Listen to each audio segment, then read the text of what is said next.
किन अर्थों में महाभोज व्यवस्था विरोधी उपन्यास। दोस्तों, हम लोग देखने जा रहे हैं गद्य खंड में उपन्यास को, और उपन्यासों में यशपाल के उपन्यास दिव्या को। यशपाल जी का संबंध मार्क्सवादी विचारधारा से रहा है। यशपाल जी ने इस उपन्यास दिव्या की भूमिका में लिखा कि मेरे राजनैतिक विचार मेरे साहित्यिक कार्य से अभिन्न है। जरा बात को समझिएगा, यदि राजनैतिक विचार साहित्यिक कार्य से अभिन्न है तो फिर यशपाल जी के राजनैतिक विचार मार्क्सवाद से जुड़े हुए हैं। यानी उन्होंने जो साहित्य लिखा उस पर स्पष्टतः मार्क्सवाद का प्रभाव रहा है। इसलिए यशपाल जी का संबंध मार्क्सवादी यथार्थवादी लेखन से रहा है। इतिहास की आपको अच्छी समझ है तो उसी समझ का वास्ता देते हुए आपको एक पहलू से जोड़ने की कोशिश करता हूं, एक तथ्य से, कि स्वाधीनता आंदोलन के दौरान एक संस्था सक्रिय थी, HSRA। आपने सुना होगा, हिंदुस्तान सोशलिस्ट रिपब्लिकन। तो ये जो एसोसिएशन या आर्मी थी, भगत सिंह, राजगुरु, सुखदेव ऐसे विचारकों से चालित वह संस्था थी। और भगत सिंह, राजगुरु, सुखदेव को फांसी लगने के बाद यानी 1931 के पश्चात यशपाल जी इस संस्था के कर्ता धर्ता बने। इससे भी यह बात तय हो जाती है कि यशपाल जी के विचार क्रांतिकारी रहे हैं, मार्क्सवादी रहे हैं, यथार्थवादी रहे हैं।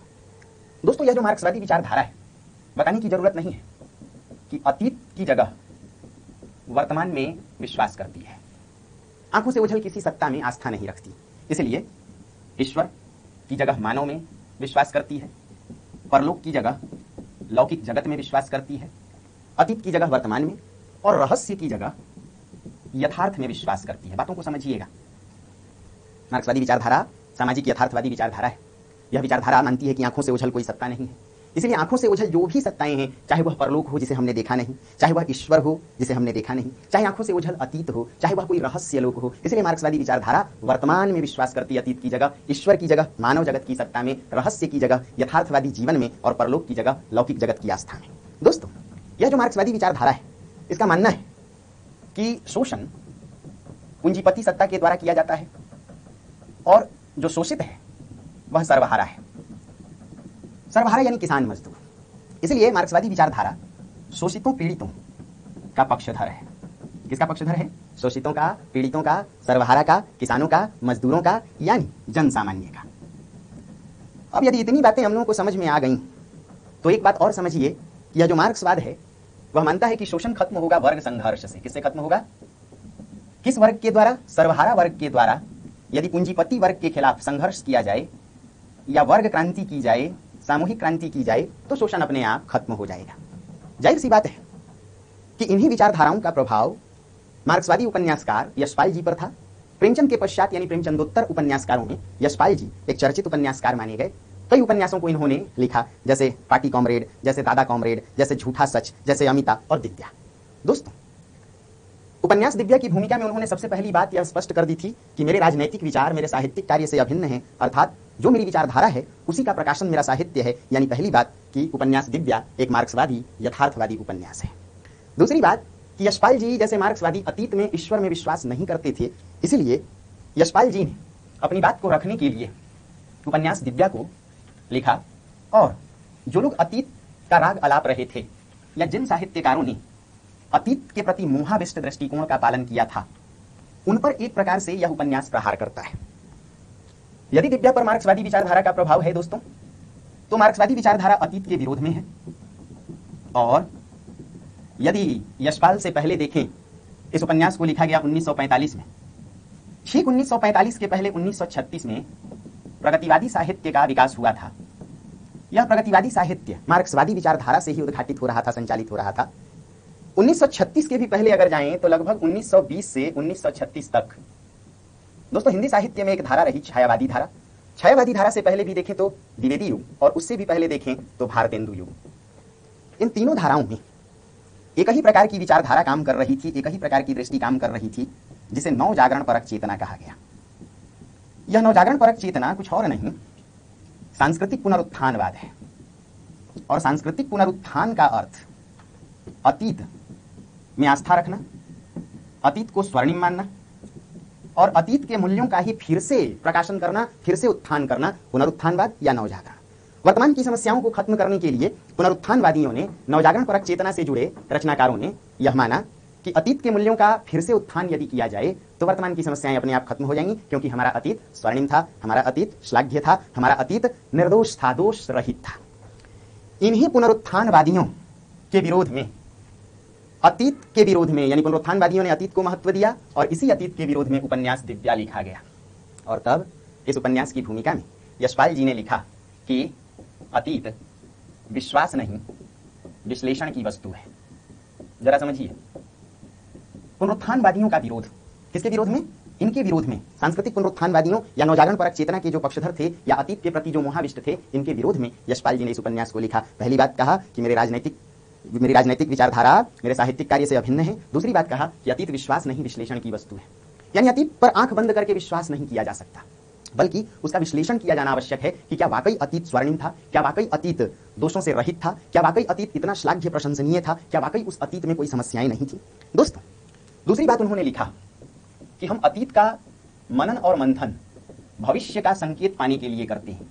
कहा कि भाई जरूरी है कि हम अपने अतीत का मनन मंथन करें, लेकिन भविष्य में कोई समस्या न हो, अतीत की समस्याओं से सबक लेकर के हम भविष्य को सुधारें कि हम भविष्य में कोई गलती ना कर सकें। इसलिए अतीत को जानिए, किंतु उसी अतीत को फिर से लागू करना या उसका पुनरुत्थान करना सर्वथा गलत है। और तब फिर तीसरी बात उन्होंने लिखी कि अतीत का कोई कालखंड सर्वथा दोषों से मुक्त नहीं होता, यानी वहां भी समस्याएं होती हैं। फिर से सुनिए, अतीत का कोई भी कालखंड सर्वथा दोषों से मुक्त नहीं हो सकता। समस्याएं वहां भी थीं, वहां भी कई प्रकार की जातियां थीं, वर्ण व्यवस्था, सांप्रदायिकता, धार्मिक उन्माद, वेश्यावृत्ति, दास प्रथा, दास व्यवसाय, राजनैतिक निरंकुशता। तो फिर जिस अतीत में इतनी समस्याएं हों तो उसे हम दोष मुक्त कैसे कह सकते हैं, उसे हम स्वर्णिम कैसे कह सकते हैं और उसका फिर से उत्थान कैसे कर सकते हैं? अतीत का पुनरुत्थान या सांस्कृतिक पुनरुत्थान का मतलब क्या है यदि वहां भी समस्याएं थी? और इसीलिए भूमिका में फिर उन्होंने एक बात लिखी कि दिव्या इतिहास नहीं, ऐतिहासिक कल्पना मात्र है। दिव्या क्या नहीं है? इतिहास नहीं है, ऐतिहासिक कल्पना मात्र है। इस बात को समझिए। यानी यदि यशपाल जी अतीत के प्रति मोहाविष्ट नहीं थे, अतीत में आस्था रखने वालों के विरोध में थे, तो इसका मतलब कि उन्होंने इतिहास का राग नहीं हलापा। इसलिए लिखा कि उपन्यास दिव्या इतिहास नहीं, ऐतिहासिक कल्पना मात्र है। फिर लिखा उसी उपन्यास की भूमिका में दिव्या में ही कि ऐतिहासिक पृष्ठभूमि में, यानी इतिहास के एक विशेष कालखंड में मनुष्य और समाज की प्रवृत्ति और गति का चित्र मात्र है। बहुत आसान है समझना। कहा कि मेरा उद्देश्य नहीं था कि मैं इतिहास लिखूं और ना ही मेरा यह उद्देश्य है कि अतीत का राग अलापूं, इसलिए मैंने इतिहास नहीं लिखा। कहा कि अतीत का कोई भी कालखंड दोषों से मुक्त नहीं। कहा कि अतीत का मनन और मंथन हम भविष्य का संकेत पाने के लिए करते हैं। लिखा कि अतीत या इतिहास विश्वास नहीं विश्लेषण की वस्तु है। विश्लेषण करके तो देखिए कि क्या वहां भी समस्याएं थीं, और यदि थीं तो फिर उसे दोषों से रहित निर्दोष काल या स्वर्णिम काल मान करके उसी अतीत का फिर से गुणगान करना, उसी का पुनरुत्थान करना कहां तक जायज है? दोस्तों, एक विशेष कालखंड में मनुष्य और समाज को देखने के लिए कि उस काल का समाज कैसा था, मनुष्य कैसा था, इन्होंने उपन्यास दिव्या को लिखा। इसलिए लिखा दिव्या इतिहास नहीं, ऐतिहासिक कल्पना मात्र है। दोस्तों, पुनरुत्थानवादियों ने, यानी जिन्होंने अतीत के प्रति मोहाविष्ट दृष्टिकोण को रखा, उन्होंने अतीत के 3 कालखंडों को स्वर्णिम माना था। मौर्य काल, गुप्त काल और हर्ष काल। आप समझ सकते हैं कि इतिहास के अतीत के 3 कालखंड रहे, इतिहास में इन्हें स्वर्णिम काल की उपमा दी गई। यह माना गया कि कई प्रकार से प्रशासनिक व्यवस्था, साहित्यिक समृद्धि, यहाँ तक कि दार्शनिक क्षेत्र में, चिकित्सा के क्षेत्र में कई उपलब्धियां इन कालों में मिली, न्याय के क्षेत्र में। इसलिए जो पुनरुत्थानवादी इतिहासकार रहे उन लोगों ने इसे स्वर्णिम काल माना। यशपाल जी ने इनके विरोध में इस उपन्यास दिव्या की कथा को बौद्ध काल से जोड़कर लिखा। समझ सकते हैं कि मौर्य काल के इर्द गिर्द ही बौद्ध काल का प्रभाव रहा था। आपने सुना होगा कि अंतिम मौर्य सम्राट बृहद्रथ की हत्या करके पुष्यमित्र शुंग ने शुंग वंश की स्थापना की। तब तक बौद्ध प्रभाव से समाज युक्त था, गौतम बुद्ध के आदर्शों से समाज प्रभावित था। बौद्ध काल अतीत का देखा जाए तो इतिहास में ऐसा कोई काल नहीं है, लेकिन आप इसे मान लें कि यह मौर्य काल रहा होगा। दोस्तों, गौतम बुद्ध के आदर्शों से चालित समाज के विषय में पुनरुत्थानवादियों ने यह माना कि वह जो काल था वह प्रेम, दया, करुणा, मानवता, सहिष्णुता पर आधारित था। चारों ओर अहिंसा का बोलबाला था। और तब यशपाल जी ने, उपन्यासकार यशपाल जी ने अपने मार्क्सवादी विचारधारा का प्रतिपादन करते हुए इस उपन्यास को लिखा और यह तर्क दिया कि इतिहास का कोई भी कालखंड दोषों से मुक्त हो ही नहीं सकता। जिस कालखंड में दास व्यवसाय हो, छोटे छोटे बच्चों को बेचा जाता हो, बंधुआ मजदूरी हो, राजनीतिक षड्यंत्र और निरंकुशता हो, वेश्यावृत्ति हो, कुलीन कन्याएं भी दास बनाकर बेच दी जाती हों, उन्हें वेश्या बनने पर विवश होना पड़ता हो, भला वह काल निर्दोष कैसे हो सकता है, स्वर्णिम कैसे हो सकता है। इस उपन्यास की नायिका भी दिव्या ही है, उसी के नाम पर उपन्यास का नाम दिव्या रखा गया। जो मद्र गणराज्य, कहानी शुरू होती है मद्र गणराज्य की सागल नगरी से, सियालकोट या साकल नगरी। तो मद्र गणराज्य की सागल नगरी से जुड़े आचार्य देव शर्मा जो वहां के प्रमुख धर्मस्थ हैं, यानी आप समझ सकते हैं आज के मुख्य न्यायाधीश आचार्य देव शर्मा, यानी धर्मस्थ की प्रपौत्री। समझिए, प्रपौत्री का अर्थ होता है पौत्र की पुत्री। दिव्या उन्हीं की प्रपौत्री है जिसे धार्मिक बंधनों के कारण, वर्णाश्रम व्यवस्था के कठोर नियमों के कारण और बौद्ध धर्म के पाखंडों के कारण सबसे पहले दास बनने को विवश होना पड़ता है। वह एक दासी के रूप में बेच दी जाती है और फिर वही दिव्या अंततः वेश्या बनकर जीवन को विवश रूप में जीने को अभिशप्त होती है। जहां समाज के अभिजात्य वर्ग के लोगों के यहां भी सुरक्षा न हो तो फिर आम आदमी का जीवन कैसा होगा। जहां नारी तो नारी, पुरुष का जीवन भी निरापद न हो, सुरक्षित न हो, भला उस समाज को सबसे सुरक्षित समाज और उस काल को स्वर्णिम काल कैसे कहा जा सकता है। दोस्तों, इसीलिए इस उपन्यास की भूमिका में यशपाल जी ने एक और बहुत बड़ी बात लिखी, और वह बात थी कि मनुष्य करता है किंतु फिर भी करता ना होकर भोगता है। क्या कमाल की बात इन्होंने लिखी। मनुष्य करता है, क्या है, करता, किंतु करता होकर भी वह भोगता है। वह करता इस अर्थ में है क्योंकि उसके द्वारा सभी सामाजिक आचार बनाए गए। मनुष्य ही वर्ण व्यवस्था को बनाया, मनुष्य ही धार्मिक विधान को बनाया, मनुष्य के द्वारा ही धर्म और दर्शन गढ़े गए। शादी विवाह के नियम, घर के संस्कार, जीवन के लिए आचार संहिता, कोड ऑफ कंडक्ट, ये सभी नियम बनाने वाला कोई और नहीं, मनुष्य है। इसलिए मनुष्य करता है, किंतु अपने ही हाथों बनाए इन विधानों, धार्मिक दार्शनिक विधानों, आचार संहिता, वर्ण व्यवस्था, धर्म दर्शन, जाति संप्रदाय, इनके हाथों मनुष्य कठपुतली बनकर रह गया। इसीलिए करता होकर भी वह भोगता है, भुक्तभोगी। जिन नियमों को मनुष्य बनाता आया उन्हीं नियमों के आगे वह विवश है, उन्हीं नियमों के आगे बेबस है। वह कुछ कर नहीं सकता क्योंकि सामाजिक अनुशासन, सामाजिक मर्यादा, सामाजिक आचार संहिता मनुष्य को स्वतंत्र और स्वच्छंद देखने वाली चीजें नहीं है। इसलिए वह चयन और वर्ण की स्वतंत्रता महसूस नहीं कर सकता है। व्यक्ति, मनुष्य इन्हीं मूल्यों, इन्हीं विधानों के आगे कठपुतली मात्र बन के रह गया है। इसलिए इनका भुक्तभोगी करता होकर भी भोगता है। इस उपन्यास की कथा यह संकेत देती है कि किस प्रकार दिव्या ही नहीं बल्कि समाज के सभी नारी पुरुष, चाहे वह किसी जाति धर्म के हों, समाज की व्यवस्था के आगे, या यूं कहें कि इन विधानों के पाखंडों और कठोर नियमों के आगे बेबस और लाचार रहे हैं। यदि किसी को दासी बनना पड़ जाए, यदि किसी को वेश्यावृत्ति करनी पड़ जाए, पेट की आग बुझाने के लिए एक समझौता करना पड़ जाए, तो समझ सकते हैं कि ये नियम कितने कठोर रहे होंगे और मनुष्य कितना लाचार रहा होगा। इन्हीं मुद्दों को ध्यान में रखकर यह उपन्यास लिखा गया। इस उपन्यास के कुछ पात्र और कुछ कथा पर बात करें तो आइए देखें। दोस्तों, कथा शुरू होती है मद्र गणराज्य की सागल नगरी से। मद्र गणराज्य एक कुल गणराज्य है जहां लगभग सभी विचारधारा और समाज के सभी वर्गों का गणराज्य में या गणतंत्र में सबकी सहभागिता है। गणराज्य का अर्थ आप समझ सकते हैं गणतांत्रिक व्यवस्था। तो मद्र गणराज्य जिसकी राजधानी सागल है, इस सागल या मद्र गणराज्य के गणपति, आप जिन्हें राष्ट्रपति के रूप में देखते हैं, तो पहले गणराज्य या 16 महाजनपदीय काल को ले लें तो गणराज्य व्यवस्था वहां भी थी। गणपति मिथोद्रस है।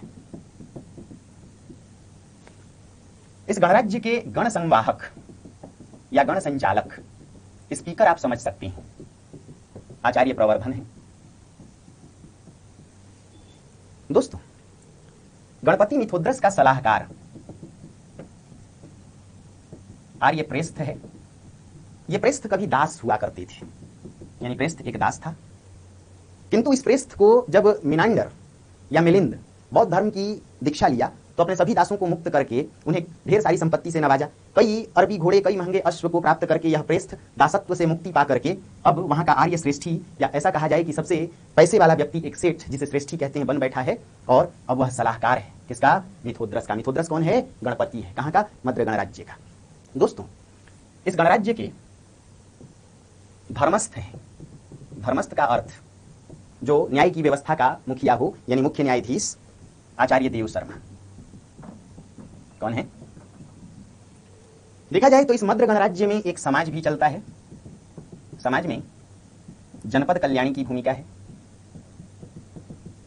जनपद कल्याणी को समझने के लिए चतुरसेन शास्त्री का उपन्यास यदि आपको याद है, वैशाली की नगरवधु, तो जनपद कल्याणी का अर्थ गणिका से समझ लीजिए, वेश्या से समझ लीजिए, रूपा जीवा से समझ लीजिए। मद्र गणराज्य में समाज की जनपद कल्याणी मल्लिका है। इस समाज में न केवल गणराज्य के कुलीन नर और नारी, पुरुष और स्त्रियां सिर्फ मनोरंजन के लिए जाती हैं, यानी नृत्य गीत आदि से, या यूं कहें कि भोग विलास के लिए, बल्कि इसी समाज में गीत और नृत्य की शिक्षा भी दी जाती है। यानी उस काल में वेश्यावृत्ति को अपराध नहीं माना जाता था। वेश्याएं समाज चलाती थी और समाज सिर्फ मनोरंजन के केंद्र नहीं थे बल्कि शिक्षा के भी केंद्र थे। यशपाल जी ने देखिए किधर इशारा किया है कि अतीत का वह कालखंड भी, मतलब उसे कैसे कह सकते हैं कि दोषों से मुक्त। इसी समाज में गीत नृत्य की शिक्षा पा रही है आचार्य देव शर्मा की प्रपौत्री, प्रपौत्री का अर्थ पौत्र की पुत्री, दिव्या। दोस्तों, आचार्य प्रेस्थ ने एक कुलीन कन्या से विवाह किया पैसा अर्जित करके, और उसी से एक संतान है, यानी प्रेस्थ का पुत्र है पृथुसेन। क्या नाम है? पृथुसेन। गण संचालक आचार्य प्रवर्धन का पुत्र है रुद्रधीर। मिथोद्रस की भी पौत्री है जिसका नाम शीरो है। क्या नाम है? शीरो। इस उपन्यास का एक और पात्र, या जिसे आप मुख्य नायक कह लीजिए, वह है मद्र गणराज्य में तक्षशिला से मूर्ति कला की शिक्षा लेकर लौटा मारिस या मारित। उपन्यास की कथा वास्तव में इन्हीं 4-5 पात्रों के सहारे आगे बढ़ती है। पृथुसेन, दिव्या, रुद्रधीर, मारिस और शीरो। दोस्तों, कथा शुरू होती है, यानी उपन्यास शुरू होता है, उपन्यास की कथा शुरू होती है सागल नगरी में मद्र गणराज्य में मधु पर्व के अवसर से। यह जो मधु पर्व है वह एक प्रकार से वार्षिक उत्सव है। इस वार्षिक उत्सव में, मधु पर्व में, कई तरह की प्रतिस्पर्धाएं आयोजित हैं। मुख्य अतिथि के तौर पर गणपति विराजमान है मिथोद्रस। इनके सामने कई प्रकार की प्रतियोगिताएं, प्रतिस्पर्धाएं इस मधु पर्व के दौरान, वार्षिक उत्सव के दौरान आयोजित की जाती हैं। नियमानुसार जो गीत और नृत्य में या जो सर्वश्रेष्ठ नृत्यांगना होगी उसे सरस्वती पुत्री का सम्मान प्राप्त होगा, और सरस्वती पुत्री का सम्मान दिव्या अर्जित करती है मराली नृत्य करके। नियम के अनुसार सरस्वती पुत्री को पुष्प मुकुट, पुष्प किरीट पहनाएंगे गणपति मिथोद्रस, तथा एक दूसरी प्रतिस्पर्धा जिसमें सर्वश्रेष्ठ खड़गधर की जो प्रतिस्पर्धा है उसमें विजयी होता है पृथुसेन। नियम के अनुसार पृथुसेन को सरस्वती पुत्री पुष्प किरीट यानी पुष्प मुकुट पहनाएगी, और यह भी नियम है कि सर्वश्रेष्ठ नृत्यांगना या सरस्वती पुत्री को यानी दिव्या को कंधा देकर पृथुसेन ही पहुंचाएगा उसे उसके आवास तक। कंधा देना शिविका को, शिविका कहते हैं डोली या पालकी को। दोस्तों, यहीं आकर के उपन्यास में एक नाट्य संघर्ष का रूपांतरण आप देख सकते हैं कि समाज कई वर्गों में बटा है। इसमें दास भी हैं, इसमें मिथोद्रस जैसे यवन मूल के लोग भी हैं, और आचार्य प्रवर्धन, आचार्य देव शर्मा जैसे वर्णाश्रम धर्म से जुड़े लोग भी हैं, बौद्ध धर्म से भी जुड़े लोग भी हैं, दास परंपरा से भी जुड़े। जैसे पृथुसेन एक दास का पुत्र दिव्या की शिविका को, शिविका कहते हैं दोस्तों डोली को, पालकी को, कंधा देने पहुंचता है। रुद्रधीर जो स्वयं एक कुलीन समाज का आचार्य प्रवर्धन का पुत्र है, अपनी तलवार खींच लेता है कि कोई भी दास पुत्र, आर्य प्रेस्थ दास हैं किंतु अब सलाहकार, कोई भी दास पुत्र कुलीन कन्या की शिविका को कंधा देकर वर्णाश्रम धर्म को कलंकित नहीं कर सकता। वर्णाश्रम धर्म कहते हैं हिंदू धर्म को। दोस्तों, इस उपन्यास में वर्णाश्रम धर्म और बौद्ध धर्म दोनों पर जमकर व्यंग किया गया है, तथा यह जो मारिस है वह ना तो वर्णाश्रम धर्म में विश्वास करता है ना बौद्ध धर्म में, बल्कि यह भौतिकतावादी है, और इसका जो भौतिकतावादी रूप है या इसकी जो भौतिकतावादी विचारधारा है वह आज के मार्क्सवादी विचारधारा के निकट है। क्योंकि भौतिकतावादी, अगर आपने चारवाक को सुना है तो चारवाक भी परलोक में आस्था नहीं रखते थे। चारवाक की विचारधारा 4 तत्वों को तो मानती है, क्षितिज, जल, पावक, समीर, किंतु गगन आकाश को नहीं, परलोक को नहीं मानती। तो मारिस भी नहीं मानता। इसलिए कहा जाए कि इस उपन्यास का जो मुख्य नायक है वो मारिस है, और वही यशपाल के विचारों का प्रतिनिधि है, यशपाल का वैचारिक प्रतिनिधि है। जैसे पृथुसेन का विरोध करता है रुद्रधीर, पृथुसेन भी अपनी तलवार खींच लेता है और कहता है इस बात का निर्णय मेरी तलवार करेगी। बात तन जाती है, तनाव बढ़ने लगता है, बीच बचाव किया जाता है, किंतु पृथुसेन इस अपमान को बर्दाश्त नहीं कर पाता और न्याय के लिए पहुंच जाता है। कहां पहुंचेगा? न्याय कहां? धर्मस्थ के पास। धर्मस्थ कौन? आचार्य देव शर्मा, जो अपने न्याय के लिए, अपनी निष्ठा और ईमानदारी के लिए कई दशकों से चर्चित हैं मद्र गणराज्य में। इतना ही नहीं, उनके पिता भी चर्चित रहे। इसलिए सत्ताएं तो बदली किंतु धर्मस्थ की कुर्सी नहीं बदली, आसन नहीं बदला। पृथुसेन इसी धर्मस्थान में, धर्मस्थ के आवास पर देव शर्मा के पास न्याय के लिए पहुंचता है। देव शर्मा अस्वस्थ हैं, इस वजह से नहीं मिल पाते, किंतु उसका आओ भगत, उसका आतिथ्य दिव्या करती है। एक तो दिव्या इस पृथुसेन की वीरता को लेकर के सहानुभूतिशील है, ऊपर से जो इसका अपमान हुआ है उससे भी आहत है। धीरे धीरे कई बार आने जाने के क्रम में पृथुसेन और दिव्या के बीच स्नेह का अंकुर फूटने लगता है। यह स्नेह का अंकुर कब प्रेम का रूप ले लेता है, अनुराग का रूप ले लेता है। इधर स्वस्थ होकर आचार्य देव शर्मा यह फैसला करते हैं या यह न्याय देते हैं कि आचार्य प्रवर्धन के पुत्र रुद्रधीर को देश निकाला की सजा दी जाए। उसे 2000 दिनों की सजा होती है और सजा काटने के लिए वह पाटलिपुत्र पहुंचता है। कहां पहुंचता है? पाटलिपुत्र। वर्णाश्रम धर्म के लोग, हिंदू धर्म के लोग यह सुझाव देते हैं रुद्रधीर को कि तुम जाओ पाटलिपुत्र में, एक तरफ आचार्य पतंजलि हैं और दूसरी तरफ शासन कर रहे हैं पुष्यमित्र शुंग, दोनों से वर्णाश्रम धर्म की दीक्षा लेकर के आओ और जो सत्ता में मलेच्छ बैठे हैं या जो यवनों के अवशेष बैठे हैं या जिन पर बौद्ध धर्म का प्रभाव है उन्हें अपदस्थ करके, उन्हें हटा करके मद्र गणराज्य में भी वर्णाश्रम धर्म की सत्ता स्थापित करो। समझिए, कहानी यहां से मोड़ लेती है। इधर रुद्रधीर को देश निकाला की सजा मिलती है, इधर पृथुसेन और दिव्या दोनों मिलते हैं जिससे इनके बीच प्रेम का अंकुर फूटता है। और एक तीसरी घटना भी घटती है दोस्तों। तीसरी घटना यह घटती है कि सागल नगरी पर या मद्र गणराज्य पर आक्रमण होने वाला है। मलेच्छों ने आक्रमण कर दिया है, आक्रांताओं ने आक्रमण कर दिया है। केंद्रस या कोडस आक्रांता बन करके आता है और मद्र गणराज्य को खतरा है। क्या है? खतरा। तो जाहिर सी बात है कि जब राष्ट्रीय आपात हो तो क्या होता है दोस्तों? राष्ट्रीय आपात के समय राष्ट्र की सारी शक्तियां किसके हाथ में केंद्रित हो जाती हैं? राष्ट्रपति के हाथ में। सुना होगा। तो दोस्तों 3 घटनाएं, इसी से उपन्यास का कथाक्रम आगे बढ़ता है। कौन कौन सी घटनाएं? एक तो रुद्रधीर को देश निकाला की सजा, दूसरी घटना पृथुसेन और दिव्या के बीच अनुराग या प्रेम का प्रसार, अनुराग का अर्थ प्रेम ही होता है, और तीसरी घटना मद्र गणराज्य पर केंद्रस का आक्रमण, केंद्रस कह लीजिए या कोडस कहिए। ऐसे में गण भंग कर दिया जाता है। गण की सभा को भंग करके गणपति के हाथ में, मिथोद्रस या पिठोदस के हाथ में सभी शक्तियां सुरक्षित कर दी जाती हैं। किंतु केंद्रस के आक्रमण को कौन रोकेगा? इसे लेकर पूरे मद्र गणराज्य में खलबली है, क्योंकि जो मद्र गणराज्य है वहां की जनता धर्म के आधार पर विभाजित है। वर्णाश्रम धर्म के लोग भी चाहते हैं कि केंद्रस का आक्रमण हो, अच्छा है कि सब कुछ ध्वस्त हो जाए, मलेच्छों का राज खत्म हो जाए, यानी यमन मूल के लोग यहां से खत्म हो जाएं, बौद्धों का जो प्रभाव है वह समाप्त हो जाए। देखा जाए तो समाज में एकता का अभाव है, और जिस समाज में एकता का अभाव हो उसे दूसरों के हाथ में चला जाना तय है। उपन्यास लिखा गया था 1945 में, यानी भारत अब भी गुलाम था। जाहिर सी बात है हम अंग्रेजी पराधीनता के शिकार क्यों हुए बताने की जरूरत नहीं है। हिंदू और मुसलमान जनता आपस में टकरा रही थी। इस सांप्रदायिक भेद का लाभ लेकर अंग्रेजों ने भी फूट डालो राज करो की नीति का अनुसरण किया। दोस्तों केंद्रस के आक्रमण को रोकने के लिए मद्र गणराज्य के संभ्रांत लोग यह तय करते हैं कि सेना का नेतृत्व चूंकि सर्वश्रेष्ठ खड़गधर है इसलिए पृथुसेन करें। पृथुसेन सैन्य अभियान को लेकर के अग्रसर है। वह केंद्रस के आक्रमण को रोकने के लिए अपनी सेना लेकर के जाने को तत्पर है, किंतु दिव्या के मन में आशंका है, डर है कि पता नहीं इस युद्ध में क्या हो, पृथुसेन लौटेगा या नहीं लौटेगा। इसलिए प्रेम ने समर्पण का रूप लिया। वह उसकी रक्षा के लिए मंदिर से एक सिद्धि यंत्र लेकर आती है, रक्षा कवच लेकर के आती है ताकि उसकी रक्षा हो सके, और समर्पित करती है अपने को। दोनों बिना विवाह के ही अंतरंग होते हैं, और इसका दुष्परिणाम यह होता है कि दिव्या गर्भवती होती है। दोस्तों दिव्या का गर्भ धीरे धीरे आकार लेने लगा है, और इधर केंद्रस के आक्रमण का निवारण करके, केंद्रस को भगा करके पृथुसेन विजयी हुआ है, किंतु वह पूरी तरह से घायल है, उसका शरीर छत विछत है। अचेत अवस्था में पृथुसेन लौटता है, मूर्छित दशा में। दिव्या का गर्भ अपने ही घर में छिपाना मुश्किल हो गया है। चाचियां काकियां उसका उपहास करने लगी।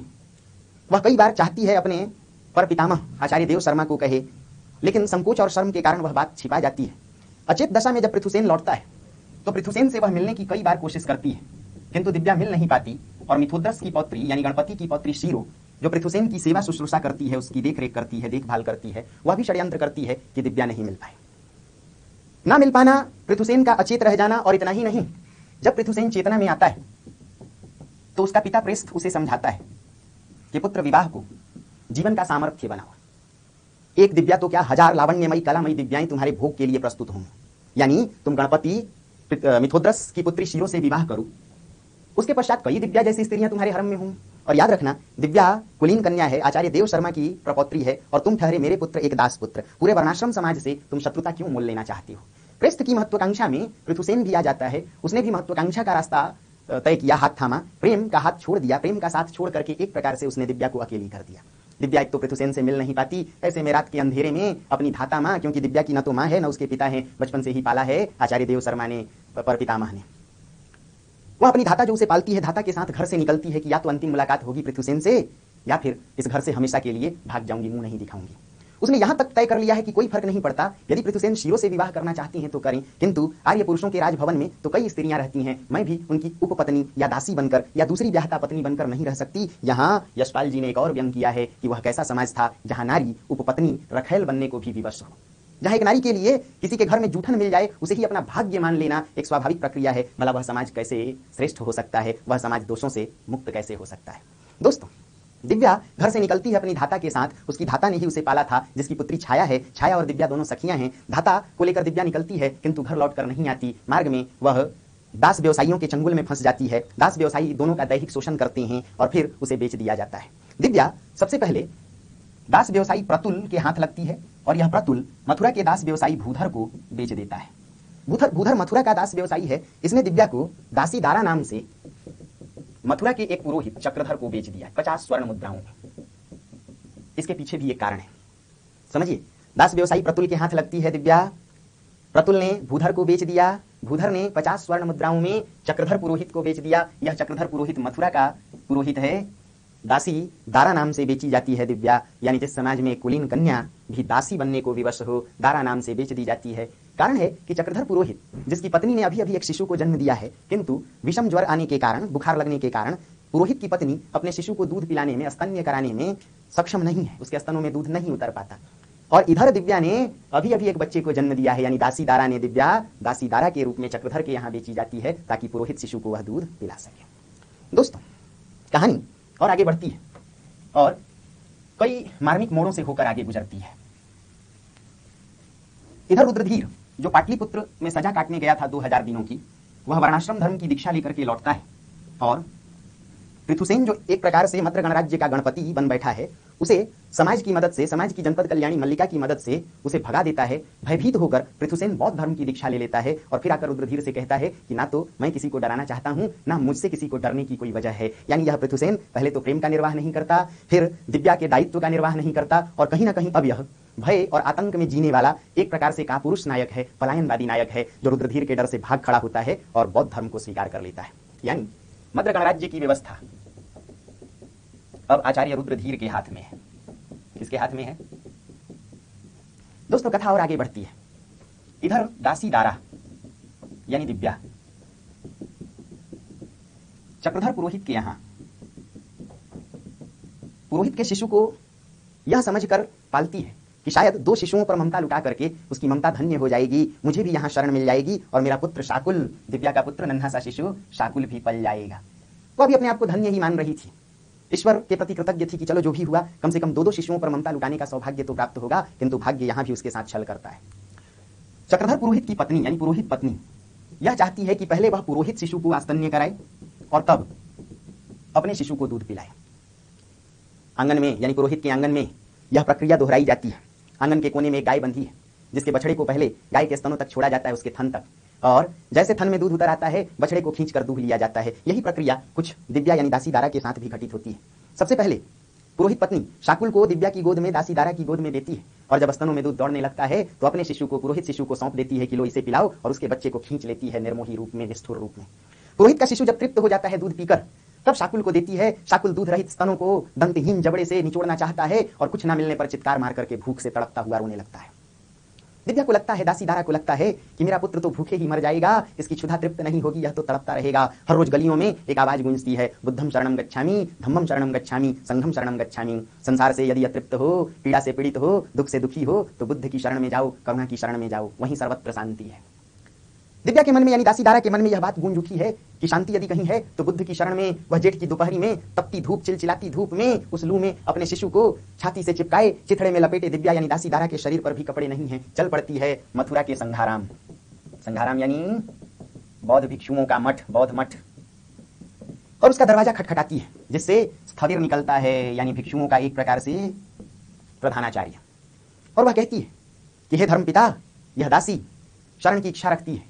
और तब कहता है स्थविर कि बौद्ध संघ में जो आश्रय है या बौद्ध संघ में जो प्रवेश है वह भौतिक कारणों से नहीं दिया जा सकता। क्या तुम्हारे पिता की अनुमति है? दिव्या कहती है पिता नहीं है। क्या तुम्हारे पति की अनुमति है? नहीं, मेरे पति भी नहीं है। तो क्या तुम्हारे पुत्र की अनुमति है? मानो यशपाल ने यहाँ बौद्ध धर्म पर तमाचा जड़ा हो कि भला नन्हा शिशु, गोद का शिशु, एक अबोध बालक किसी को क्या आदेश दे सकता है, किसी को क्या अनुमति दे सकता है। और दूसरी बात कि जहां नारी प से पिता, प से पति, प से पुत्र के अधीन हो, तो भला उस समाज में नारी स्वतंत्र कैसे थी और वह समाज सर्वथा दोषों से मुक्त कैसे था।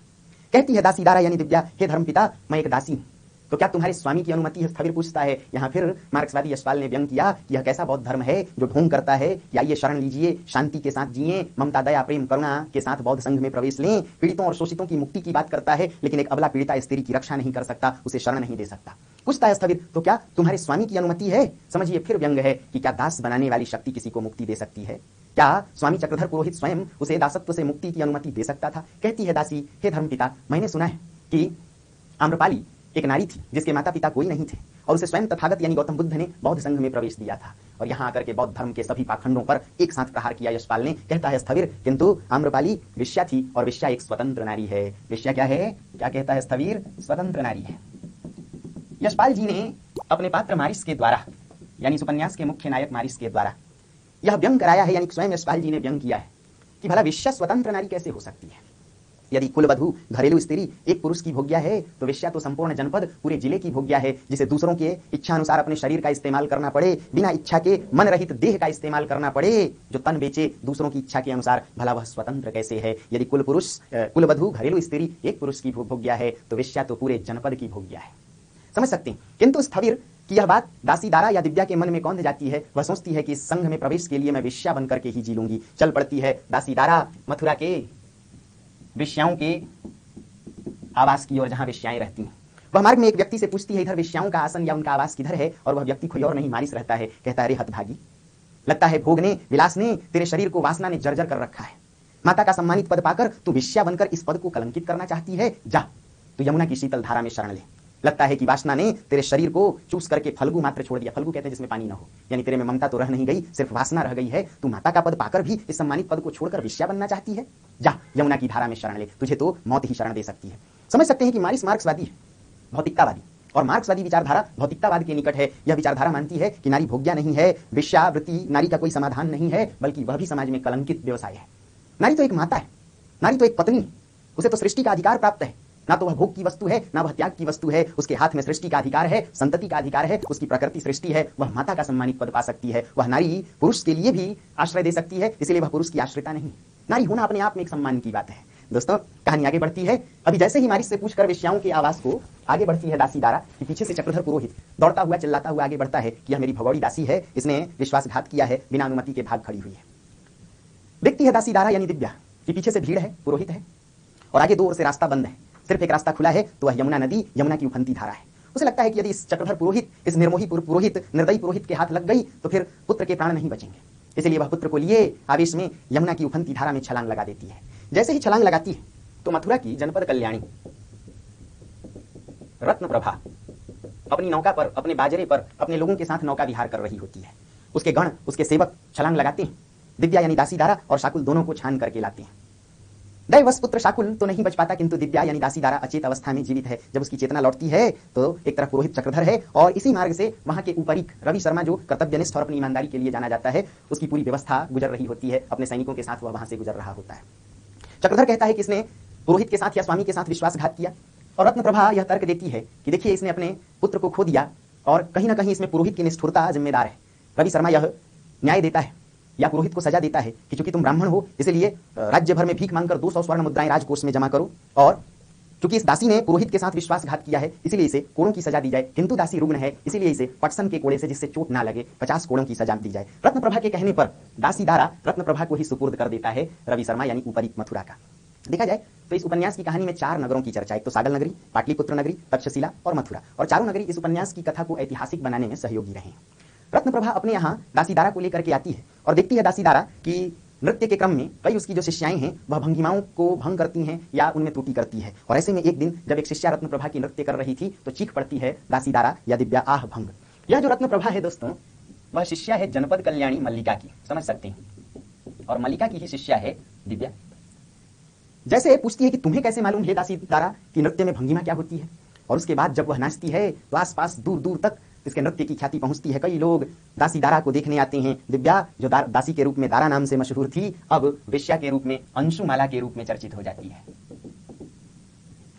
जिस प्रकार मद्र गणराज्य में मधु पर्व था, उसी प्रकार मथुरा में दोल महोत्सव है। इस दोल महोत्सव में कई संभ्रांत लोग दूसरे नगर के भी आमंत्रित किए जाते हैं। मल्लिका के पास भी न्योता जाता है, रत्नप्रभा शिष्या ने भेज रखा है। मल्लिका जैसे पहुंचती है मथुरा तो वह देखती है दिव्या को और पहचान कर उसे छाती से लगा लेती है, पुत्री दिव्या तुम। और चलते समय दक्षिणा में, या यूं कहें कि अपनी शिष्या से दक्षिणा स्वरूप दिव्या को ही मांग कर लाती है। मल्लिका अब धीरे धीरे वृद्ध हो चुकी है और एक उत्तराधिकारिणी का चयन करना चाहती है। उत्तराधिकारी का कहाँ? सागल नगरी में। दिव्या कहाँ की थी? सागल की। पहुंची कहाँ? मथुरा। और मथुरा से फिर मल्लिका उसे सागल लाती है कि दिव्या को सागल की जनपद कल्याणी बनाएगी। दोस्तों, वेदी सजाई जाती है। जनपद कल्याणी के रूप में दिव्या का अभिषेक होने वाला है। जैसे ही मंच पर दिव्या प्रस्तुत होती है, मद्र गणराज्य के वर्णाश्रम धर्म से जुड़े सभी कुलीन संभ्रांत लोग उठकर खड़े हो जाते हैं। देव शर्मा की प्रपौत्री दिव्या, कुलीन कन्या दिव्या, और तब वर्णाश्रम धर्म की तलवारें एक बार फिर से खींच जाती हैं। दिव्या दोनों हाथ जोड़े रुद्रधीर से, जब एक प्रकार से गणपति है गणराज्य का, मद्र गणराज्य का, सागल का, उससे पूछती है कि मैं आचार्य का निर्णय जानना चाहती हूँ। और रुद्रधीर कहता है कि वर्णाश्रम धर्म त्रिकाल के लिए सत्य है, कोई भी द्विज कन्या, कुलीन कन्या वेश्या के आसन पर बैठकर वर्णाश्रम धर्म को कलंकित नहीं कर सकती। दोस्तों, बिना कोई प्रतिवाद किए, बिना कोई मार्क्सवादी भाषण दिए, बिना कुछ कहे दिव्या चुपचाप मंच से उतरकर नगर से बाहर चल पड़ती है। रास्ते में एक पांथशाला, या यूं कहें कि एक सराय में रुकती है, धर्मशाला। सबसे पहले रुद्रधीर पहुंचता है। यह रुद्रधीर भी दिव्या से बहुत प्रेम करता था, किंतु पहले से ब्याहता है। तो रुद्रधीर पहुंचता है और कहता है कि मैं देवी को राजभवन में कुल देवी का या राजदेवी का सम्मान देना चाहता हूं। और इस पर दिव्या कहती है कि राजभवन में कुल देवी का या कुल नारी का सम्मान कुछ और नहीं, बल्कि उसे भोगने वाले पुरुष का सम्मान है। यानी राजभवन की स्त्रियां भी कहीं से स्वतंत्र नहीं है, बल्कि परतंत्र ही तो हैं। उसके पश्चात पृथुसेन पहुंचता है, जिसने डर के मारे स्वयं बौद्ध धर्म को स्वीकार कर लिया है। और वह कहता है कि हे देवी, तुम बौद्ध संघ में प्रवेश करो, संसार के सतत सुख दुख से मुक्ति पाकर बौद्ध का आश्रय लो। पूछती है दिव्या कि आप यह बताएं हे आर्य कि बौद्ध धर्म में नारी का क्या स्थान है। इस पर पृथुसेन नारी का स्थान नहीं बताता, बल्कि कहता बौद्ध धर्म में पुरुष का कार्य या पुरुष का धर्म निर्माण है और स्त्री प्रवृत्ति का मार्ग है, यानी स्त्री एक प्रकार से बाधक है पुरुष के निर्माण में। और तब कहती है दिव्या, हे आर्य, मैं समझ गई कि नारी का धर्म निर्माण नहीं है, पुरुष का धर्म बेशक निर्माण हो, नारी प्रवृत्ति का मार्ग नहीं है, नारी का धर्म निर्माण नहीं है, नारी का धर्म तो सृष्टि है, संतति है, संतान को जन्म देना। यानी रुद्रधीर को भी टाल देती है। पृथुसेन भी खाली हाथ लौटता है। अंततः मारिस पहुंचता है और वह कहता है, हे देवी, मैं संसार के सुख दुख को जीने के लिए नारी से, यानी आपसे आश्रय का आदान प्रदान चाहता हूं। संसार में सतत सुख दुख की अनुभूतियां हैं, उसे जीने के लिए आपका साहचर्य चाहता हूं। हे देवी, आपके नारित्व में मैं अपना पुरुषत्व अर्पण करना चाहता हूं। समझिए, वह यह नहीं कहता कि मैं तुम्हें आश्रिता मानता हूं, बल्कि कहता है कि मैं आश्रय का आदान प्रदान चाहता हूं। इस सुख दुख की अनुभूति को जीने के लिए एक दूसरे का आश्रय चाहता हूं। हे देवी, देवी या नारी के अमरत्व के लिए मैं संतति की परंपरा से आपको जोड़ना चाहता हूं। अर्थात मारिस ना तो उसे यह कहता है कि आप निर्वाण प्राप्त करें, मोक्ष प्राप्त करें, ना वह यह कहता है कि हे देवी, आप पुरुष की भोग्या बनकर उसके शरण में आए, आश्रिता बने, बल्कि वह कहता है आश्रय का आदान प्रदान चाहता हूं। मैं देवी के नारित्व पर अपने को अर्पित करना चाहता हूं, अपना पुरुषत्व अर्पण करना चाहता हूं और संतति की परंपरा में देवी को अमरता प्रदान करना चाहता हूं। हे नारी, एक नारी तभी अमर हो सकती है जब वह माता का पद पाए। मातृत्व सुख को पाकर ही नारी का जीवन सार्थक हो सकता है। इस उपन्यास का अंत नारी को मातृ रूप या माता रूप में देखने से जुड़ा है। और साथ ही बौद्ध धर्म और वर्णाश्रम धर्म दोनों को ठुकरा कर दिव्या मारिस का संग ग्रहण करती है। उसे कहती है, हे आर्य, आश्रय दो। यह इस बात का संकेत है कि जीवन को ना तो बौद्ध नियमों से जिया जा सकता है, ना वर्णाश्रम के कठोर आचार संहिता से, बल्कि जीवन बिना धर्म और दर्शन के भी जिया जा सकता है। जीवन का वास्तविक धर्म यदि कोई है तो जीवन जीवन के लिए है। जो जीवन के लिए वरेण्य है, जो जीवन के लिए जरूरी है, उसे ही मानना भौतिकतावादी या मार्क्सवादी विचारधारा है। इसी बिंदु पर उपन्यास खत्म होता है। दोस्तों, इसके प्रश्न उत्तर को भी अब आप देखिएगा तो बहुत सी बातें समझ में आएंगी।